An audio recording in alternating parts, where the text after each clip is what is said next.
চাকরিজীবীদের যাকাত দেওয়ার পদ্ধতিটি বিশ্লেষণ করে বলবেন। জি, যিনারা চাকরি করছেন ওনারা ভাবছেন যে আমরা বেঁচে গেলাম, হয়তো টাকা পয়সা কম আছে ওদের, কারণ চাকরি পেয়ে গেলে টাকা পয়সা একটু শর্ট হতে লাগে ওদের।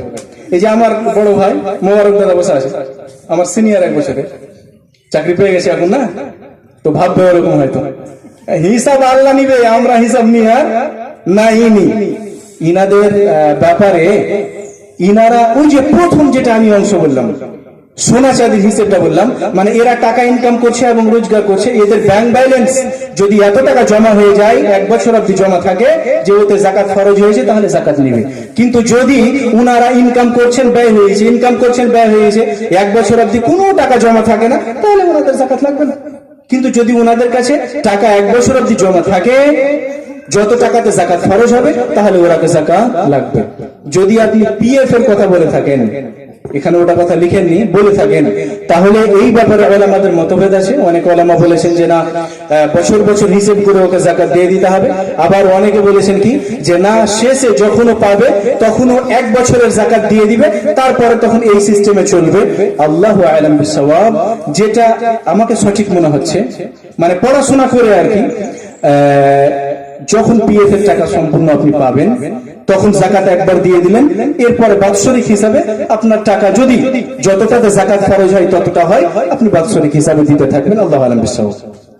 দ্বিতীয় প্রশ্ন লিখেছেন, ব্যবসার টাকা যদি বাড়িতে থাকে তাহলে তার উপর যাকাত দেওয়ার পদ্ধতি কি? জি, আপনার বাড়িতে যেই টাকাটা আছে এবং আপনার ব্যবসাতে যেই টাকা লাগা আছে, সবগুলাকে আপনি যোগ করে যাকাত দিবেন।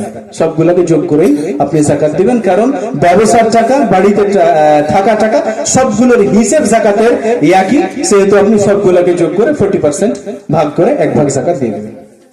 জি জি, ওনার প্রশ্ন হলো কি যে ওই যে আমি বলেছি হাদিসে সোনা এবং চাঁদিরই কথা আছে, টাকা পয়সার কথা নেই, সেহেতু আমরা সোনার হিসেব করে যাকাত দিব নাকি চাঁদির? অনেক বইয়ের লেখক লিখেছেন সোনার হিসেব করে যাকাত দিতে হবে, অনেক বইয়ের লেখক লিখেছেন চাঁদির হিসেব করে যাকাত দিতে হবে। এই মর্মে সঠিক যে কোন দলিল হাদিস করার আছে এরকম নেই। তাহলে উলামারা যুক্তি দিয়ে এটাকে প্রমাণ করতে চেয়েছেন যে যদি আমরা সোনার হিসেব করে যাকাত দিই, তাহলে আমি বললাম আজকের রেটে হিসেবে 85 গ্রাম সোনা 1 বছর অবধি থাকতে হবে, এর মূল্য তো 13.5 লক্ষ টাকা আছে।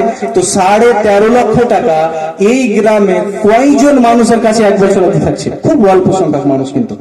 আর যদি আমরা চাঁদির রেটটা দেখি, তাহলে কিন্তু অনেক মানুষের কাছে থাকছে। আচ্ছা, আল্লাহ রাব্বুল আলামিন মূলত যাকাতটা ফরজ করেছেন কাদের দিকে লক্ষ্য করে? গরিব মিসকিনের দিকে লক্ষ্য করে।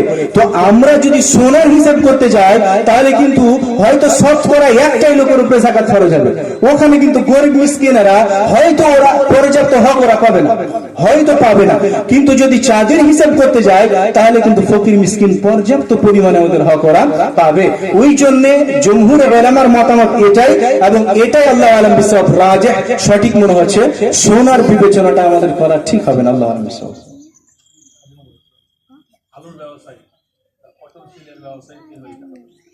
আলুর ব্যবসায়ী, আলুতে যাকাত নেই, পচা ছোড়া নষ্ট হয়ে যাবে, ওটা সবজি। এবং পটল, বেগুন এগুলাতেও যাকাত নেই, পচা ছোড়া নষ্ট হবে। কিন্তু ওর ব্যবসায়ীকে যাকাত লাগবে। ওর ব্যবসায়ীকে কিভাবে যাকাত লাগবে? যে কত টাকা পুঁজি নিয়ে ও ব্যবসা করছে, ওর ফিল্ডে বাজারে কত টাকা ফেলা আছে, যত টাকা ফেলা আছে, যদি ওই টাকা যাকাত ফরজ হওয়ার মতন হয়ে যায়, মানে আজকের রেট হিসেবে 1.5 লক্ষ টাকা থাকে, তাহলে ওকে যাকাত দিতে হবে। কিন্তু একটা চায়ের দোকানদার, ওর তো আর বাজারে অত টাকা ফেলা নেই, পানের দোকানদার, ওর তো এত টাকা ফেলা নেই, সেহেতু লাগবে না। কিন্তু আলুর ব্যবসায়িক যদি বড় ব্যবসায়িক হয়, 1.5 লক্ষ টাকা ওর ব্যবসাতে লাগা আছে, তাহলে ওর উপরে যাকাত ফরজ হবে এবং যাকাত লাগবে। জি স্যার।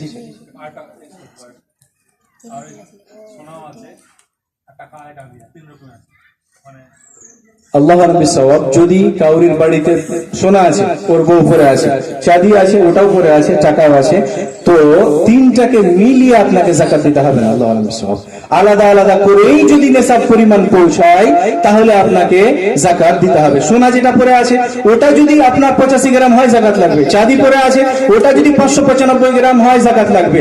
কিন্তু সোনা, চাঁদি, টাকা সব মিলিয়ে নেশাব পর্যন্ত পৌঁছাবেন এরকম না। কিন্তু কেউ যদি সোনার চাঁদিকে কিনে বাড়িতে রাখে, ওর ব্যাংকে 20,000 টাকা আছে, আর সোনা আর চাঁদিও বাড়িতে নিয়ে এসে রেখেছে, দাম বাড়বে তখন বিক্রি করবে, আল্লাহ আলম বিশ্বাস ওই ক্ষেত্রে সবটির দামকে মূল্যকে হিসাব করবে, হিসাব করে যদি চাঁদির নেশাবের পরিমাণ পর্যন্ত মূল্য পৌঁছায় তাহলে যাকাত ফরজ হয়ে যাবে। কিন্তু ব্যবহারকৃত যদি সোনা চাঁদি হয় তাহলে দুটোকে মিলিয়ে যাকাত লাগবে না, আল্লাহ আলম বিশ্বাস। যেমন আমের কথা, পচনশীলের কথা আলোচনা হলো, ব্যবসার ক্ষেত্রে তো বুঝে গেল সাধারণ, কিন্তু কারোর মানে কুইন্টাল হাজার কুইন্টাল আম ওরা বিক্রি করছে, ওই বিক্রি করার টাকাটা যেটা, ওই টাকাটা জাকাতে যাবে না আলাদা করে রেখে দেবে? যার যেহেতু পচনশীলেরই ওটা টাকা, মানে আনাজেরই টাকা বলে, ওই বাগানওয়ালার কথা বলছে। বাগানের কথা। হ্যাঁ, বাগানওয়ালা, তো বাগানওয়ালার আমরাকে মনে করে নিতে হবে ওটা ইনকাম, ওর টাকা, মানে ওই টাকাটার হিসেব হবে ওর সাধারণ টাকার মতো, সাধারণ টাকার মতো। আমি আম হয়তো বিক্রি করলাম এবার 2 লাখ টাকার, মনে করেন 2 লাখ টাকা, আমার আমের বাগান নেই, অথচ মনে করেন বিক্রি করলাম 2 লাখ টাকা। তো যদি এই 2 লাখ টাকা আমার কাছে 1 বছর অবধি থাকে তাহলে আমাকে যাকাত লাগবে, আর যদি 1 বছর অবধি না থাকে তাহলে যাকাত লাগবে না। এর হিসেবটা আল্লাহ আলম বিসওয়াব সাধারণ টাকার যাকাতের মতো।